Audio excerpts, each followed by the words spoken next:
What up? You dude Tank Lit, aka Jason Lit, aka Allah the Prophet, aka the last great bee, Buzzin, aka the last of the great Jedi, aka the GOAT, greatest of all time.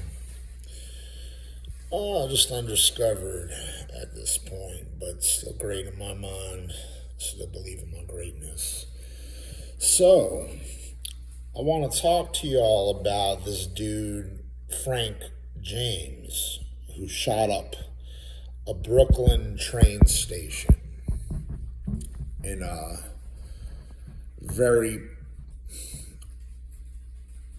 predominantly Chinese part of town. I think they said this area in Brooklyn that he shot up is the population is comprised, at least 30% of the population is Chinese. So that's going to be one big part of this blog. Another part of the blog actually does have to do with people being censored, which is ironic because I just did a video on Elon Musk offering to buy 100% of Twitter, and the motives behind that has to do with changing the format of Twitter to undo the censorship going on and the cancel culture aspect of it, and how it all ties into free speech and the hypocrisy and people messing with your free speech and at least in a world or country, at least here, that's supposed to be a democracy and not a bunch of tyrants telling us what to do and treating us like prisoners and slaves. So one aspect of this is that Frank James, he's a black individual. I'm not sure his age. I want to say 40s or 50s. Drove in from Philadelphia into a 4-hour drive on I think it was a U-Haul into Brooklyn, and went in the train station with all kinds of gear, ammunition, guns, weapons, even released gas. Shot up like 10 people. It was a bloodbath. And then escaped, and then later got captured in the last day or so. And they're going to charge him with terrorist crimes, and it's been handed over to the federal police instead of just like, regular police officers dealing with it, because it was an act of terror. And so, of course, investigations happen, after the fact, and they're uncovering that he had a big footprint on the internet and social media, and videos about all his anger and hate he had towards people, talking about a big race war and hurting people, killing people. And it's interesting. On one hand, I have a video that is talking about my opinion, how people should be able to exercise their free speech and not be censored. And then you have an individual like this that probably should have been taken off the internet and canceled his venue. But in essence, if you didn't have that up there, you wouldn't have as much information as you have now that reveals the motives of the crime. So there's a catch-22 there. The fact that he was up there now basically tells your story and gives you the evidence you need that correlates to the crimes he committed. Of course, it raises red flags, like how could a person like this be out there and wasn't stopped? And if he was out there and all this information, like, why wasn't he stopped? Why weren't these red flags? A person talking about how damn angry he is and how he want to vent it out on society and hurt people and kill people. that's a major red flag.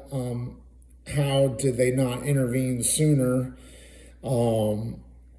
so that he didn't get a chance to commit these crimes? But then, of course, it comes out he was on a terror watch list as a potential terrorist, and then people get cleared. So this is the system. It happens all the time. Big crimes like this, a lot of times, the people, the red flags were detected, and then they still get committed.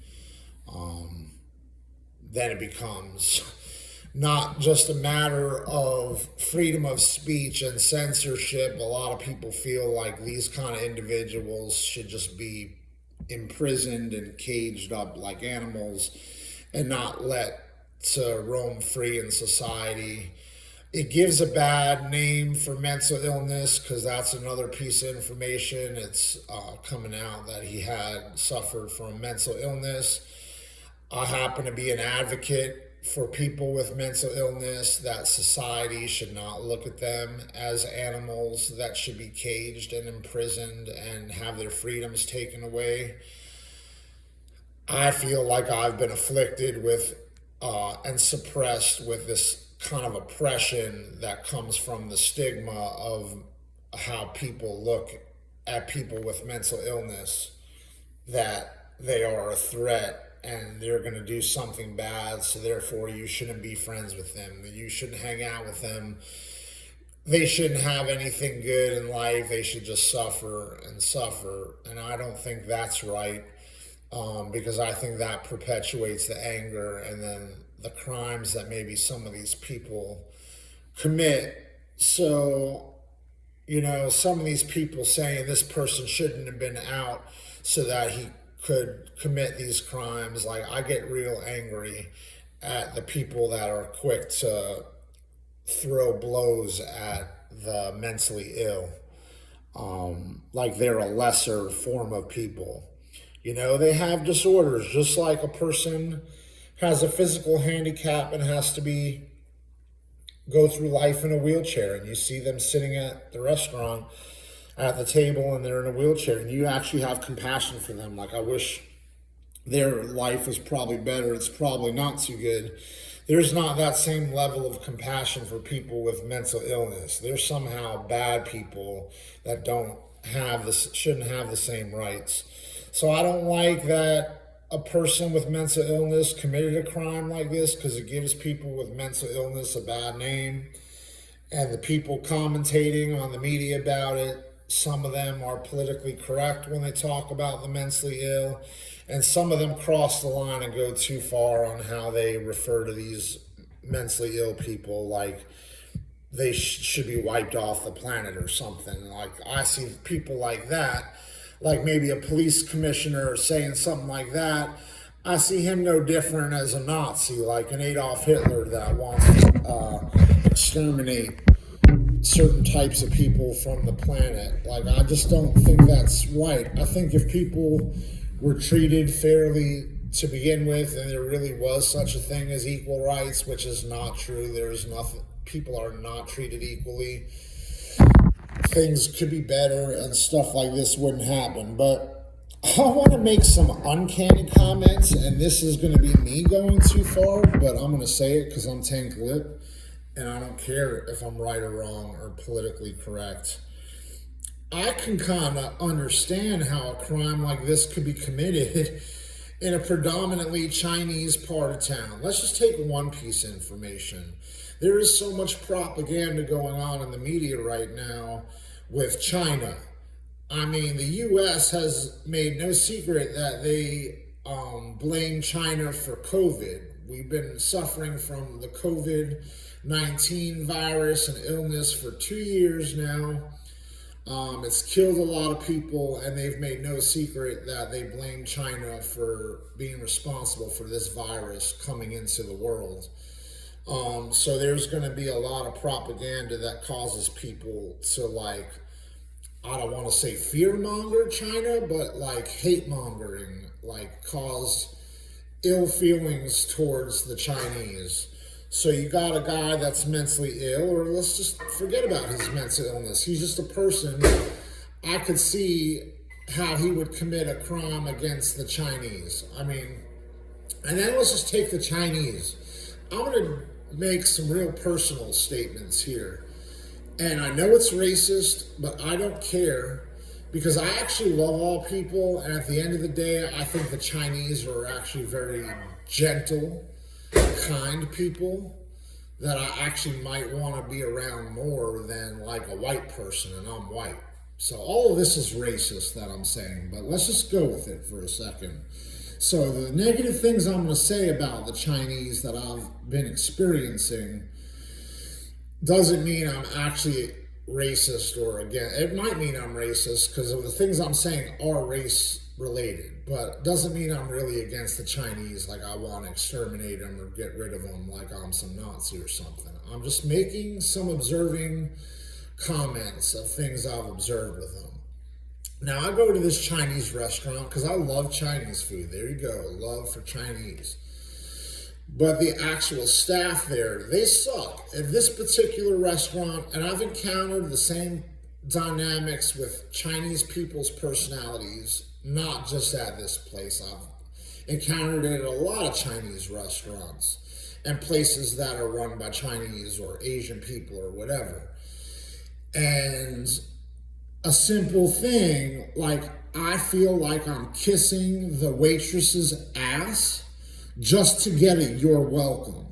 Like she should be bending over backwards and kissing my ass to make sure I'm happy, because it's a business of hospitality. It's in the hospitality business. If you want to really run a good business and people to come back to your restaurant and keep spending money, you should be hospitable, meaning you make them feel good. You're nice and you're kind to them. And there's such a coldness and almost anger, like they don't want to deal with you, but they want to take your money.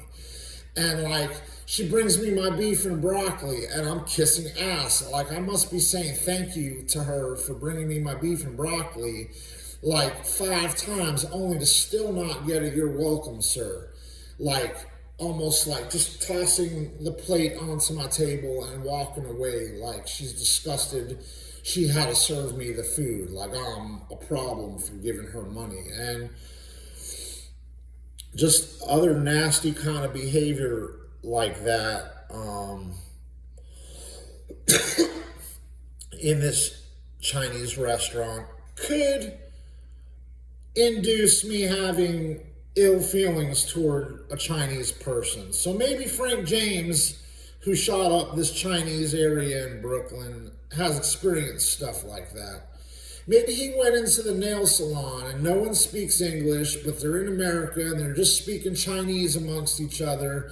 And it almost borderlines seeming like they're talking about you while they're doing your pedicure or manicure, making jokes about you. Maybe he went in and tried to make his fat ass look good for a second, and he experienced that. So maybe he would have ill will for that. Maybe he got some bad Chinese food personalities like I did when he went to go eat his Chinese. Some type of coldness, maybe overexposure to hearing the stuff about COVID and China's responsible. So, we as society perpetuate the